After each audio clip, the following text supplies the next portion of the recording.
Robin is a science communicator, forest ecologist, and is currently working with the University of Leeds. They completed their PhD in researching forest restoration after logging in the Malaysian rainforest, and now they work closely with the creation and study of Gare Wood, a research woodland in the north of England. Now, Robin's work has looked at everything from saplings right up until 50-foot trees, and they're going to talk through all of their fascinating work today, and you might get a chance to say hello to them at the end if you want to hang around. But first, can I get a big round of applause for Robin?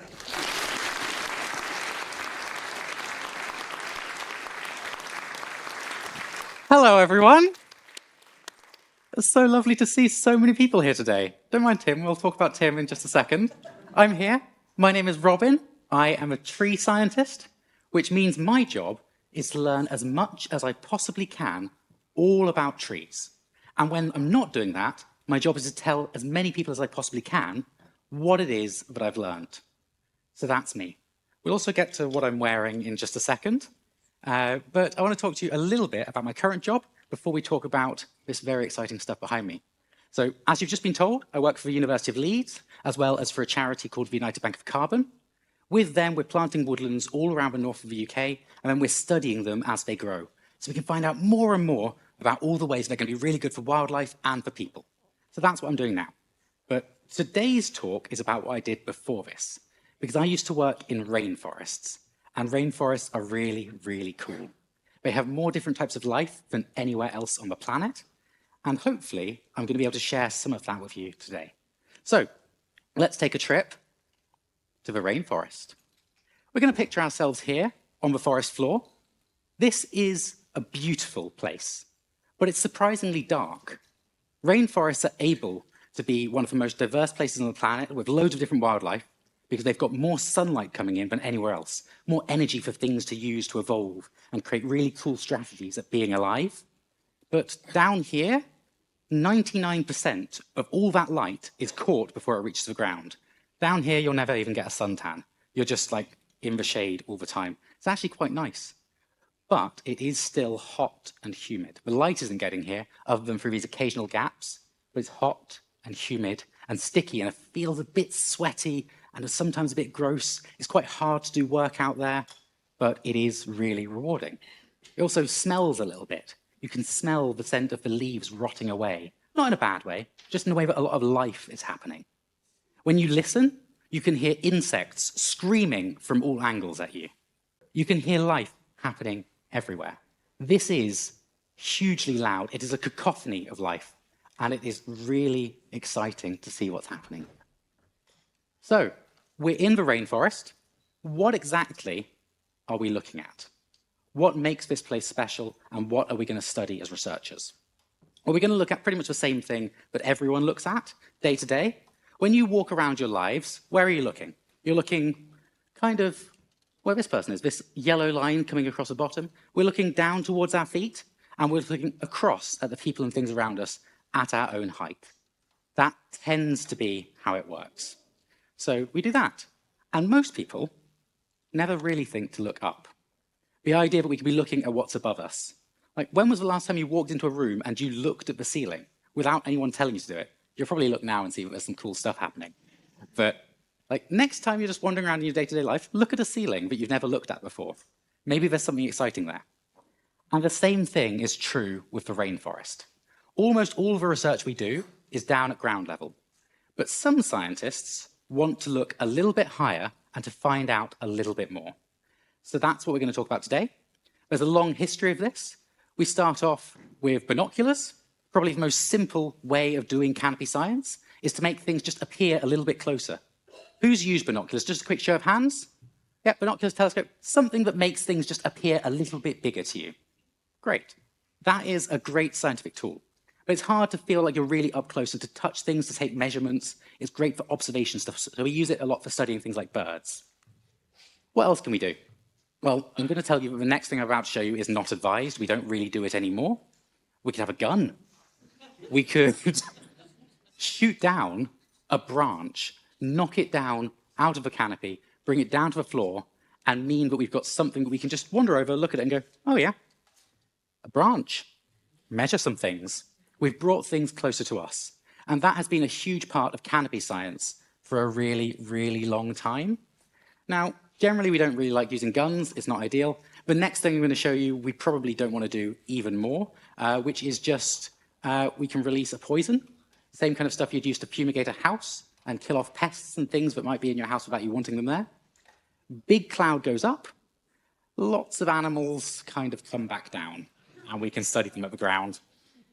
It's not very good. We try not to do it anymore. It does create a lot of data. So when this has happened, it's been really, really useful to science. We've understood a lot about a single tree. Often the tree that everything's fallen out of, it's also cut down. Everything gets measured, and it normally gets studied for like a decade, 10 years or more of time, just looking at this one thing. So it is really impressive amounts of work that goes into this. But again, we don't really like killing stuff if we don't have to. We don't want to be harming the systems we're trying to study. So the better way is not to bring things down to us, which can be harmful, but for us to go up to them. Like this. Little guy goes up a ladder. Now, this is a great little animation, but it doesn't really work because what I haven't told you is how big these trees are. These trees are often more than 50 meters tall. Often you've got the top of the canopy being 70 meters tall. The tallest tree in the tropics was recently found to be just over 100 meters tall. Now, this room we're in now is about 10 meters.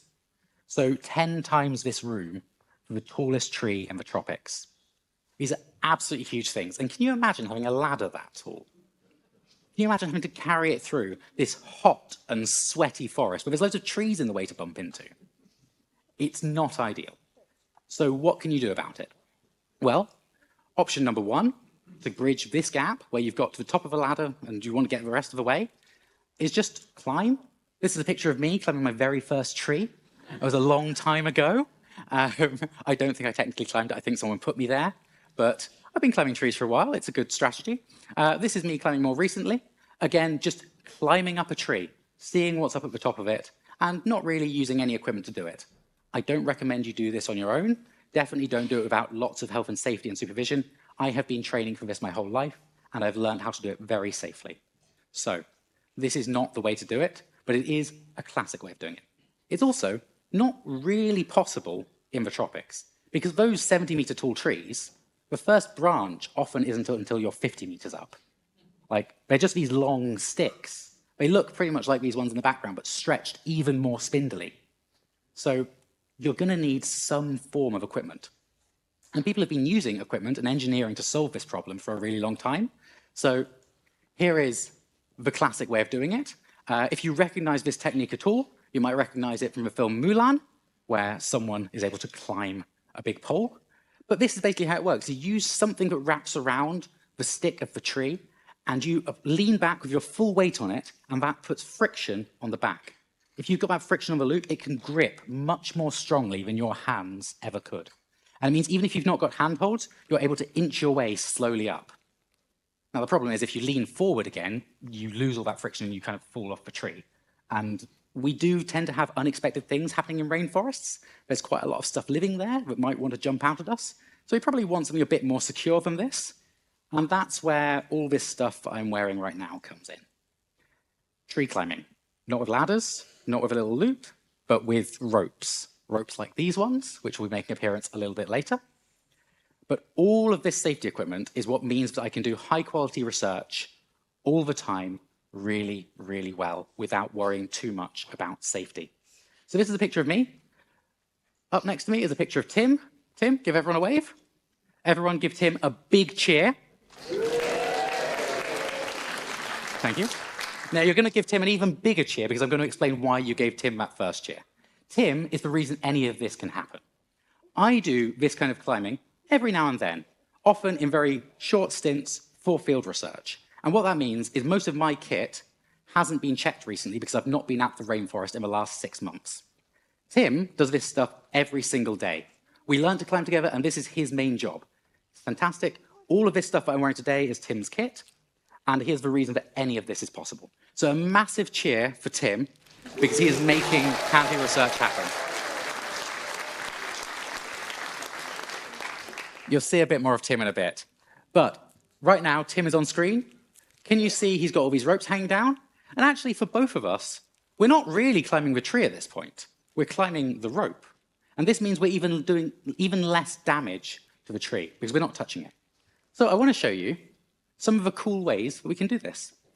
But first, our first demo. The very exciting thing that you've all come to see. Not climbing just yet. It's going to come, don't worry. But how we get these ropes up into the trees in the first place. Because surely you need someone to climb a ladder to get up to the top, or to climb it without ropes, to put the ropes in for you to climb. We've not solved the problem unless there's a way to get those ropes up there. And this is the solution. Who recognizes one of these? Fantastic. These are slingshots, really well known from things like Dennis the Menace or Bart Simpson in The Simpsons. They're a little mischievous tool, but we've turned them to science. We're able to do loads of science of these, because what we do is we use a little slingshot like this and a ball, normally actually a beanbag full of metal balls, so it's got a bit of weight, and we tie a string to it, and what we do is, don't worry, I'm not going to shoot at you. We fire it. Oh, that went wrong. Luckily, very light ball. This is not what we use for rigging a tree that can be 50 or more meters tall. What we use is this. I would really struggle to pull this enough to twang something all the way up to the canopy. There's a lot of force in it. If you want to have a go at pulling that after the show, you are more than welcome to give it a go. But I'm going to show you how we solve this. I'm not actually just walking away. I'm going to grab the thing that I've left off stage. I'm going to grab this. So this is what we call a big shot catapult. It is a very exciting piece of equipment. It is 8 feet long. And what it means is that instead of trying to use my muscles, which aren't that strong, to throw something all the way up to the canopy, I can use my body weight. And my body weight means that I can just use gravity to do the work for me. I'm still going to need to brace with my muscles a little bit, but I'm able to fire this by putting all of my weight onto this and just sinking down.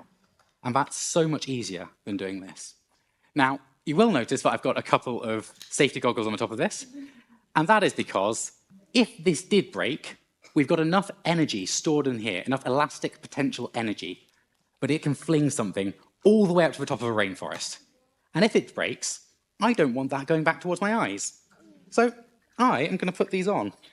Now, I will say it doesn't go that far if it does snap. So this, again, shouldn't worry you too much. You're about to have the most exciting seats in the house, because I'm going to demonstrate how we rig a tree.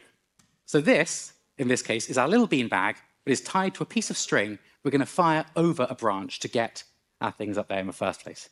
And I'm going to awkwardly stand away from you, because I don't want to fire this towards anyone. So you are going to get the best shot. This is going to make a decent sort of crack sound. So if you don't like loud noises, be aware. It's not going to be that loud, but just know that it's going to happen. And you can see I'm using my full body weight. And if we could get a countdown, a 3, 2, we'll try that again. That's how much force is in here. So the bit of engineering here, I'm going to brace it with my foot so that doesn't happen again. The bit of engineering here is we've got a rubber foot on this as well, so it doesn't normally slide. Let's see. Okay, let's go. 3, 2, 1.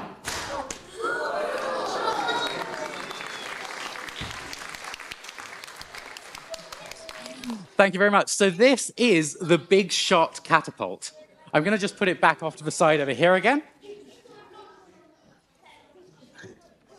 It is a very fun toy to play with.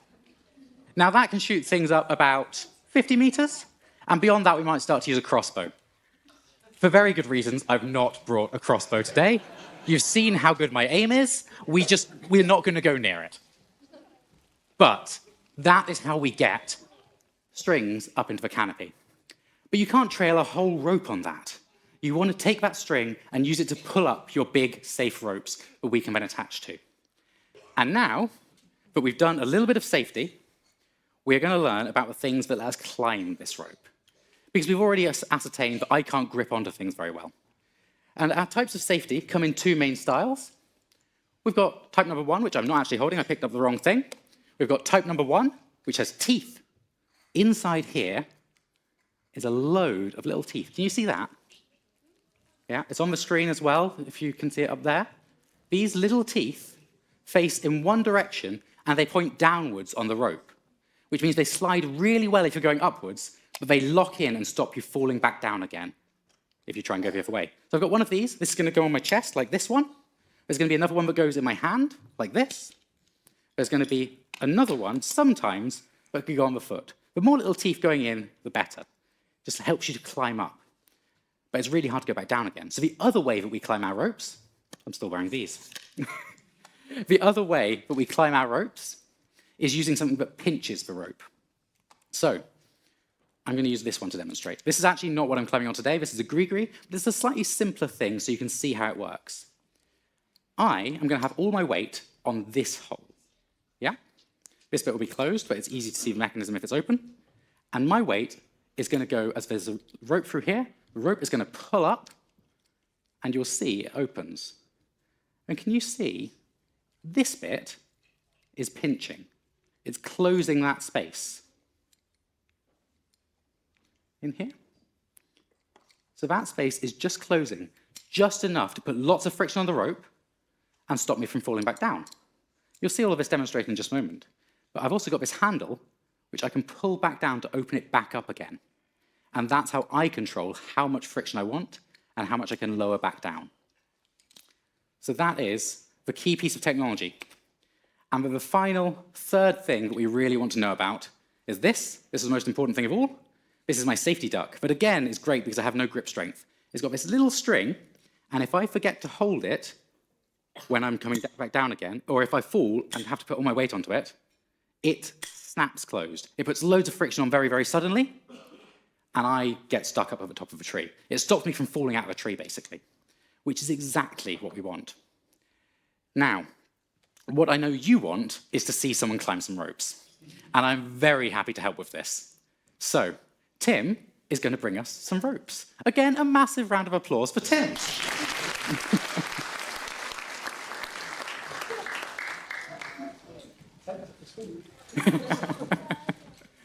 After all the health and safety, we've got to swing down on the ropes. Fantastic.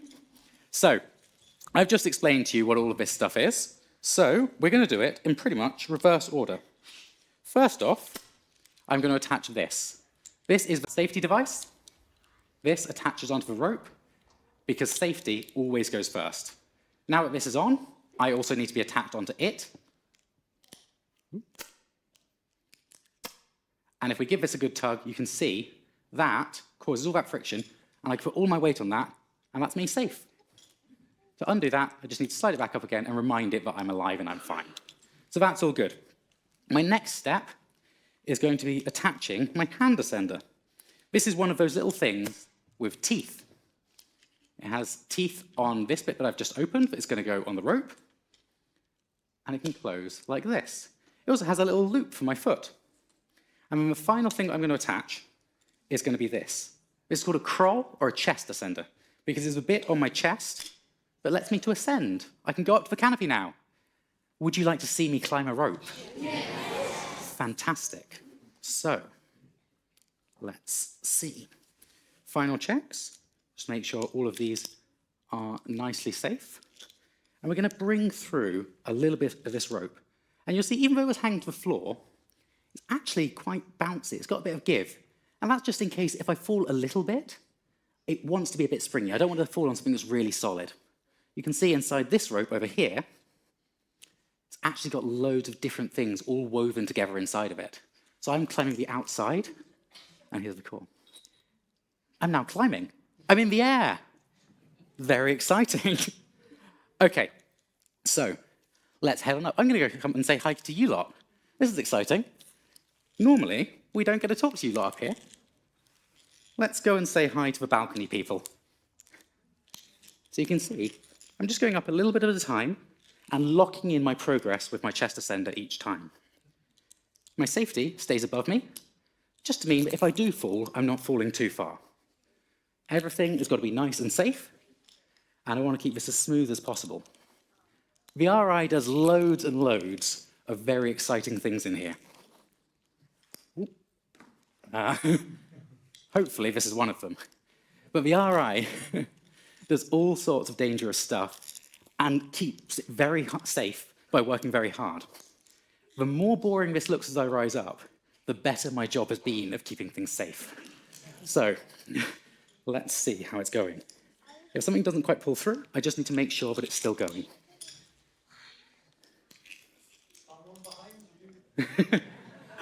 There's me!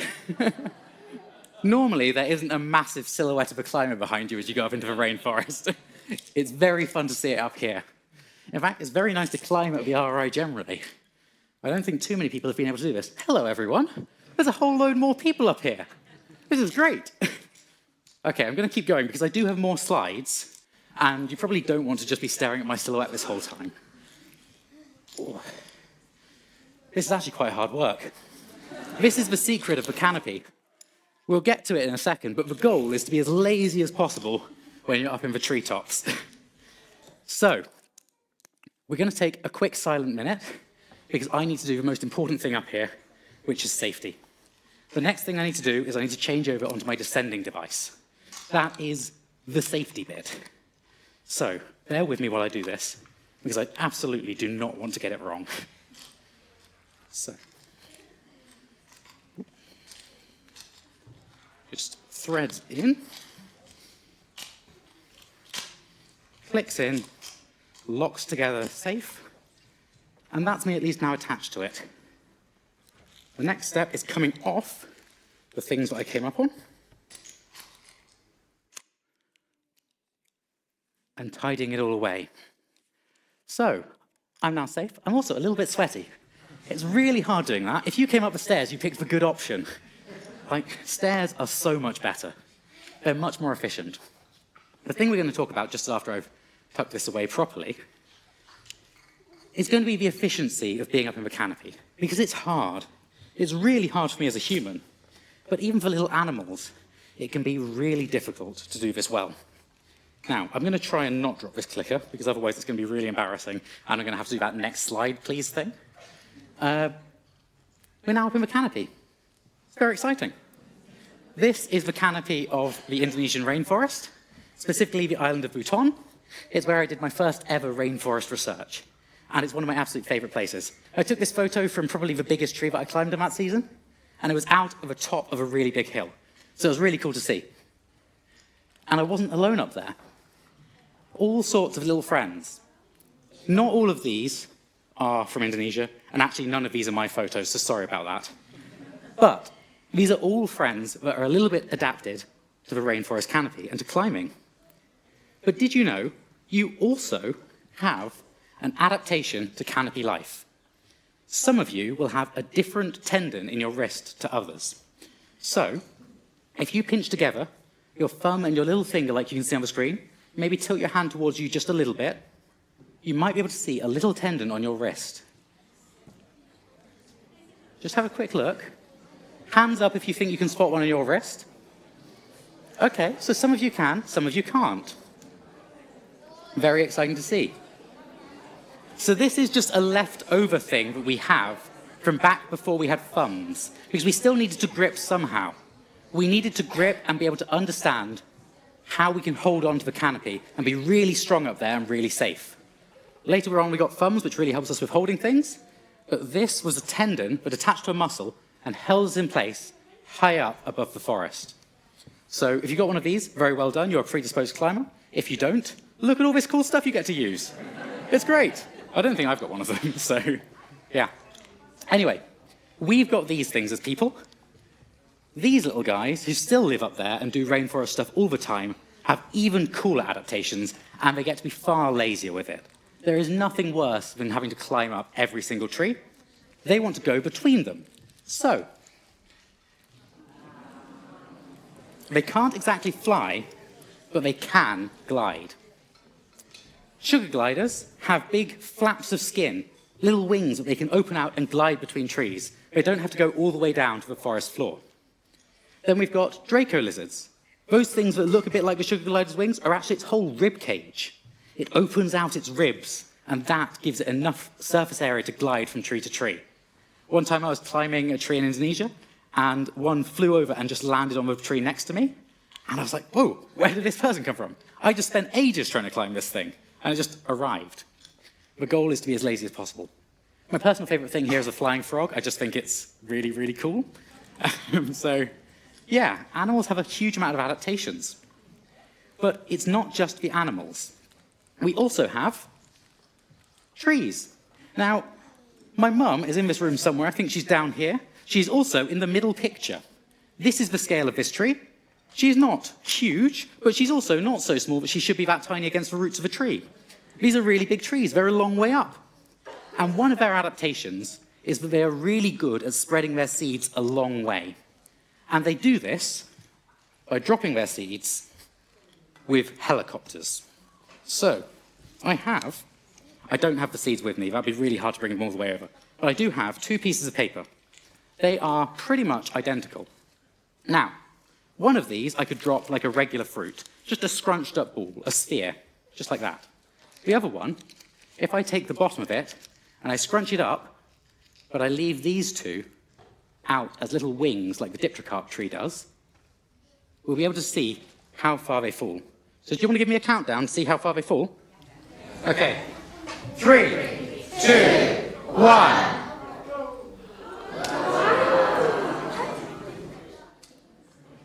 So, it went much slower, right? Like, the one with the wings spins round, it falls more slowly, it has more chance to be caught by the wind and to blow to new places and spread these trees to the most popular family of trees all across the continent. So these are a really cool adaptation. If I find my clicker again, and again try not to drop it, I can show you another cool adaptation. This is a banyan, a strangler fig. And they're one of my favorite trees because they don't grow from the ground to the top of the canopy. They actually grow from the top to the bottom. Really weird, right? They're so lazy, they get different things in the canopy, so things like birds and monkeys, to eat a fig and to take the seeds and then kind of poop it out into the top of another tree. And they can start up there where there's so much sunlight, where there's loads of stuff for it to use for photosynthesis and to make its food. And they just lower down these roots one by one, these springy, spongy kind of roots that are actually quite bouncy, a little bit like these climbing ropes. They lower them down, and then they get the water from the bottom. But all the time while they're growing, they can make much more leaves, they can grow much faster, they can have a more successful life.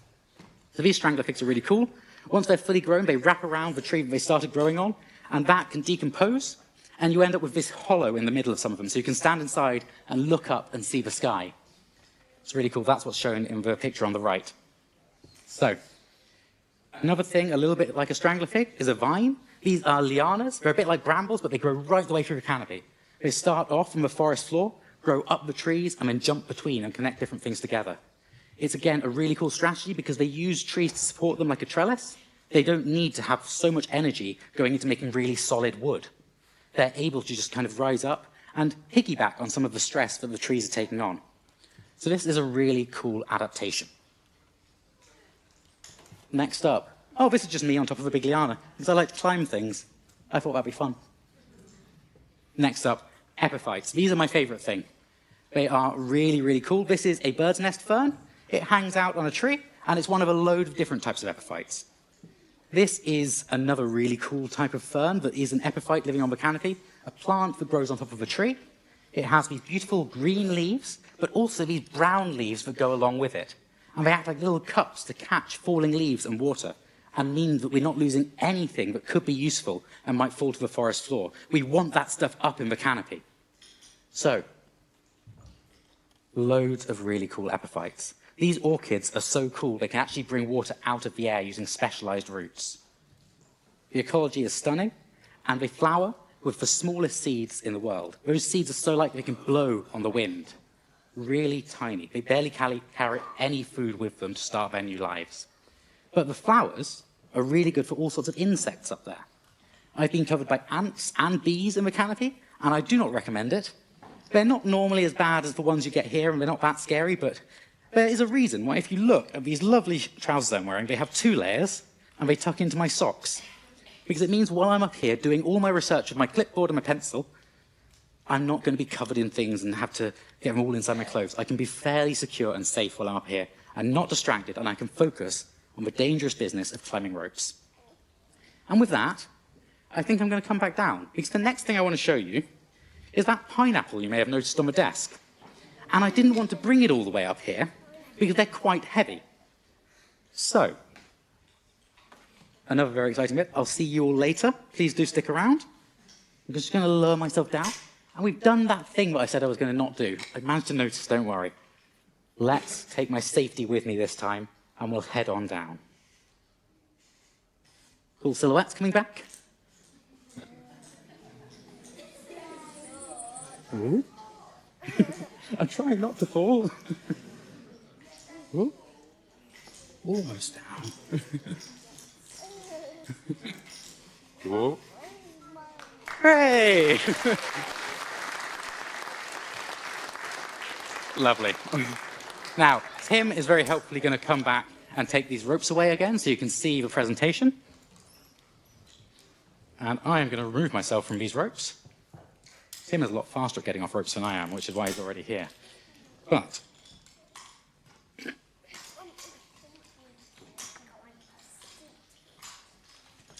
we're now as off as we can be. Thank you, Tim. Another big cheer for Tim while I sort out this stuff.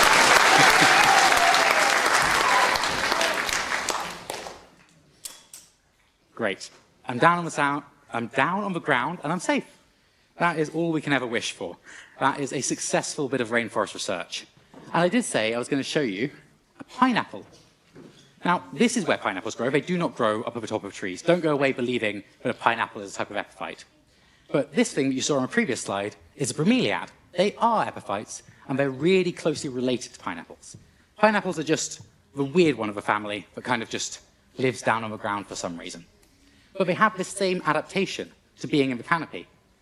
This set of leaves on the top of a pineapple are really well adapted. I'll show you what I mean. So, I have here a watering can. We're going to water this pineapple.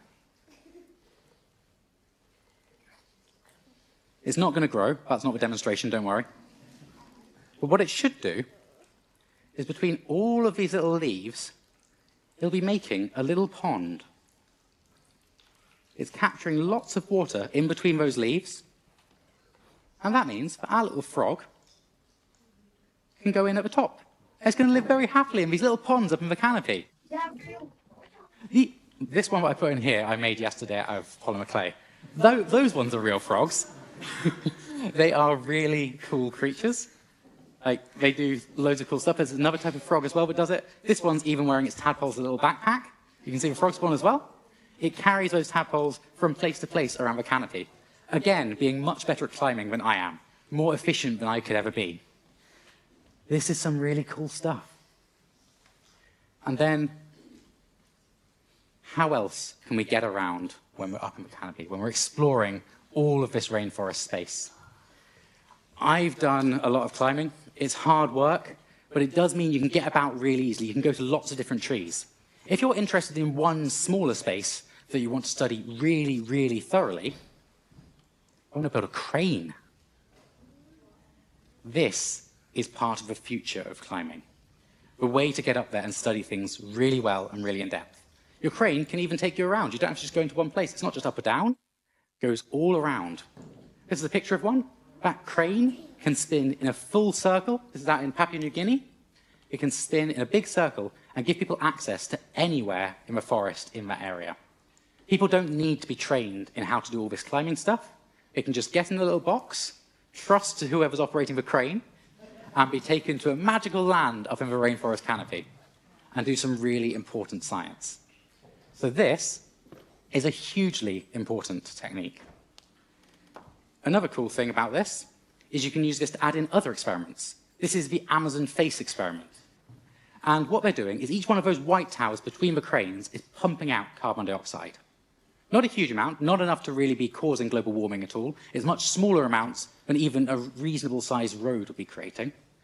Definitely not as much as a flight. But what this does is it means in this local area inside that circle, we can simulate the future climate and understand how trees are reacting to it. We could do some really cool science understanding what's happening in the forest, in the canopy, on all sorts of levels. And hundreds of researchers will be working here. They're going to be collecting so much information about how the world is going to change. And this is really important stuff that you just couldn't do if you were climbing up ropes to get there all the time. These cranes are allowing us to do much bigger experiments and things that make a much bigger difference in the scale of science on a very local experimental level. But we do still need to move around a lot. So climbing, pretty great. We can go to lots of different places. Those of you in the audience who are maybe aware of drones will also be wondering, well, why not use a drone? They can fly around huge areas. They can look at things like this. They get a bird's eye view. They get to see so much of a canopy. I could have had a drone in here. It could have been up to the ceiling in a few seconds. Why didn't I just do that? Why am I still lugging myself up to the top of the rainforest? It's a big question, especially when we do really cool things like this. This is a picture from my friend Sol's Orangutan Nest Watch initiative. Orangutans live in nests, if you know. It's pretty cool. There are 2 orangutan nests in this picture. Take a few seconds and see if you can spot them.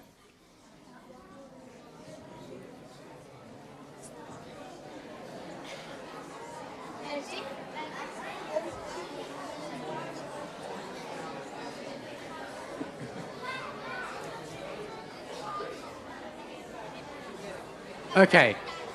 Hands up if you think you've spotted an orangutan nest. Okay, keep your hand up if you're right. I think some extra hands went up. Be more confident in yourselves. You're all scientists. You can do this. So we can see some really, really cool stuff going on in the canopy. And that's just with our eyes. This was actually a community science project. You could do this online. You could check out what was going on, and you could log onto the internet and see what was happening. We're going to do this again using, if we could have a visualizer, please. We are going to take a look at another cool way of doing this. This isn't real data. This is something I just mocked up for myself. But we can go beyond just looking at a simple picture. We can add in different types of light. So this is using a blue filter. You can see species 1, hopefully. Yes? Excellent. Now, if I take away the blue filter and I add on this lovely red filter, can you see species 2 on the same image? We're using different types of light and seeing different things. Now, the trick to this is different types of light go through our filters differently. And you should be able to see, actually, species 1 and species 2 are both there all along. We just need to ask a computer to look at the different colors of light and pick them out. Now, you can do this with real trees, but it's not just 1 or 2 species, and we don't just have to stick to the light we can see as humans. This is an ultraviolet torch, and it represents the rest of the spectrum. So if we go beyond what humans can see, suddenly, there's all these different numbers hidden away. So many more species than you might expect to see. And this is something called hyperspectral imaging. This is something I've forgotten to go back to my slides. Could I have the slides back, please? We'll see where I've ended up. Excellent. Oh, I am back on the same slide. That's really good. So, this is hyperspectral imagery. This is a picture of a forest with 6 different species that have all been picked out using things outside of visible spectrum. Things that a computer can see that we can't. This is a really cool bit of technology. And this paper was published back in 2005, 20 years ago. Think what modern computers can do. Think what AI can potentially do. Really impressive stuff coming along. And one of those cool things, one of those extra things that's going to build on this is LiDAR. Now, who's heard of sonar? Okay, keep your hand up if you've heard of LiDAR as well. Okay, fewer of you. So sonar works by bouncing sound off something to tell you how far away it is. It's like what bats do. They kind of yell into the world and listen to hear what comes back. LiDAR is the same, but with light instead of sound. So instead of using a big light like this, light detection and ranging, which is where LiDAR comes from, uses a single laser to start with. And it bounces a pulse of light off the rainforest canopy, and because we know how fast light travels, the speed of light, we know how long it's going to take to come back again for different distances. So we can work out how far away that bit of the canopy is that we've shot with a laser. And then we just have to use more lasers. And so these all travel out at the same speed, but you can see as they're coming back, they're all taking different amounts of time to do it. And if we can measure how long each point is taking to come back to our laser source, that's going to give us a map of the canopy. And we get something where we get just the outline of what's going on in this forest, the top and the shape. And we can create simulations like this, a whole forest simulated on a computer. You can see the top of the canopy much better than anything else. That is partly to do with the resolution of flying a drone really fast over things and being able to shoot things down, but also the light has to be able to pass through everything to get to where it needs to be. Like, it's not able to see everything as perfectly like an X-ray. But if you look at what we can do with ground-based LiDAR, things that are just on a tripod on the ground, then we can create things like this, a model of a single tree with this amount of resolution. And if you imagine this, but mixed in with different colors of light, being able to identify every single species as we fly a drone over it, it's pretty easy to see that this is a huge part of the future of canopy research. So it's really, really exciting where we get to go from here, and all the stuff we're about to find out about the rainforest over the next few years, and that potentially you could be part of studying all these really cool things. So, with all of that technology, why do we still climb trees? I hope I've shown you today how cool it is to climb trees. That isn't the scientific answer, that's my personal answer. I love climbing, it's really fun. But when we climb trees, we get to go up and we have a full human experience up there. We have so many more different senses. We're able to find the unexpected. So little is still known about these things, but it's great to have a human climber. Also, one of the reasons I didn't bring a drone today is because they do tend to crash into the branches if you try and get too close. And then you need to send up a climber anyway. So, we will always be here, we will always be doing really cool science, studying in on the little things that maybe the drones have pointed out for us to find, or the crane just can't quite reach out as far as. Climbing is a really important part of science, and I hope you've learned something today that you're able to go away and share with someone else in your life. Thank you.